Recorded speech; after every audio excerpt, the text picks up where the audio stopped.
ఇది కదా ఆఫర్ అంటే ఇప్పుడు ఎంత కొంటే అంత ఫ్రీ. విఆర్ఆ fine silver jewellery, Jubilee Hills check post, Hyderabad.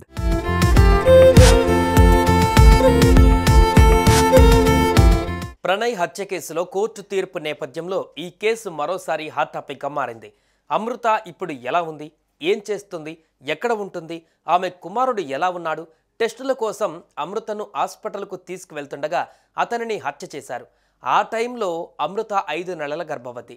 ఆ తర్వాత ఆమెకు ఓ బాబు పుట్టాడు. ఆ బాబులోనే అమృత ప్రణయ్ని చూసుకుంటూ ప్రణయ్ జ్ఞాపకాలతో బతికింది. కొంతకాలం తర్వాత ఆమె అత్తామామల ఇంట్లోనే ఉంది. మళ్ళీ కొద్ది నెలల తర్వాత తండ్రి ఆత్మహత్య చేసుకోవడంతో తన తల్లికి దగ్గరగా చేరింది.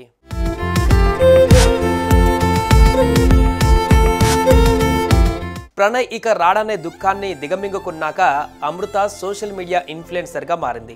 కొన్ని రకాల బ్రాండ్లను సోషల్ మీడియా అకౌంట్స్ ద్వారా ప్రమోట్ చేస్తుంది.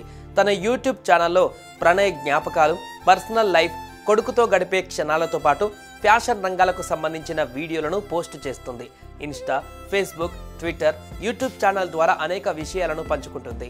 ప్రస్తుతం అమృత కొడుకు 6 సంవత్సరాలు. ప్రస్తుతం అమృత తన తల్లితో కలిసి హైదరాబాద్లోనే ఉంటుంది. అప్పుడప్పుడు మిర్యాలగూడకు వెళ్ళి వస్తుంటారు.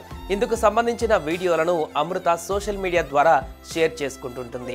ఇలా ప్రణయ్ హత్య ఘటనను తండ్రి మారుతీరావును ఇప్పుడిప్పుడే మర్చిపోతున్న అమృత తన కుమారుడిలో ప్రణయ్ను చూసుకొని కాలం గడుపుతోంది.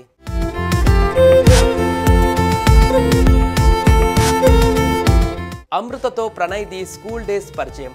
చిన్నప్పటి నుంచే మంచి ఫ్రెండ్స్. ఆ తర్వాత నెమ్మదిగా ఒకరిపై మరొకరికి ఇష్టం ఏర్పడింది. అది కాస్త ప్రేమగా మారింది. ఇద్దరు ఇంజనీరింగ్ పూర్తి చేశారు. పెళ్లి చేసుకుంటామని ఇంట్లో చెప్పారు. అమృత తండ్రి మారుతీరావు ససేమిరాని అన్నారు. ఇంట్లో ఒప్పుకోరని తెలిసి జనవరి 31, 2018లో ఇద్దరు పెళ్లి చేసుకున్నారు.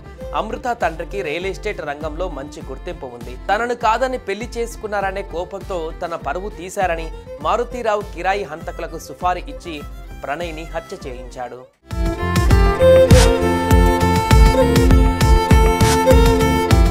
ఈ కేసులో మారుతీరావును A1గా చేర్చగా అతడి తమ్ముడు శ్రవణ్ను A6గా చేర్చారు. తాజాగా ఈ కేసుకు సంబంధించి ఫైనల్ జడ్జిమెంట్ వచ్చింది.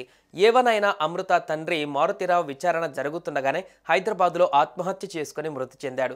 మిగతా 7గురిలో A2 హంతకుడు సుభాష్ శర్మకు ఉరిశిక్ష పడింది. అమృత బాబాయ్ శ్రవణ్ సహా ఇతర దోషులకు జీవిత ఖైదు శిక్ష విధిస్తూ నల్గొండ జిల్లా 2వ అదనపు సెషన్స్ SC/ST కోర్టు తీర్పు వెల్లడించింది. ఈ కేసు తీర్పుపైన అమృత, ప్రణయ్ కూడా హర్షం వ్యక్తం చేశారు. అప్పటి నల్గొండ SP, ప్రస్తుత హైడ్రా కమిషనర్గా ఉన్న AV రంగనాథ్కు అమృత ఫోన్ కాల్ చేశారు. ప్రణయ్ను చంపిన వ్యక్తికి ఉరిశిక్ష, మిగతా వారికి జీవిత ఖైదు శిక్ష పడేలా కేసు నిలబెట్టినందుకు రంగనాథ్కు అమృత కృతజ్ఞతలు తెలిపారు. కేసులో తమకు మొదటి నుంచి సహకరించిన అమృతకు కూడా ప్రస్తుత హైడ్రా కమిషనర్ రంగనాథ్ కృతజ్ఞతలు చెప్పారు. అమృతకు హామీ ఇచ్చినట్టుగానే ఇప్పుడు తీర్పు వచ్చిందని ఆయన అన్నారు.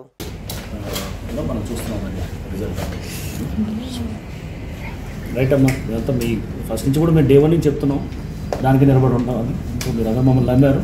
Thank you. ఓకే,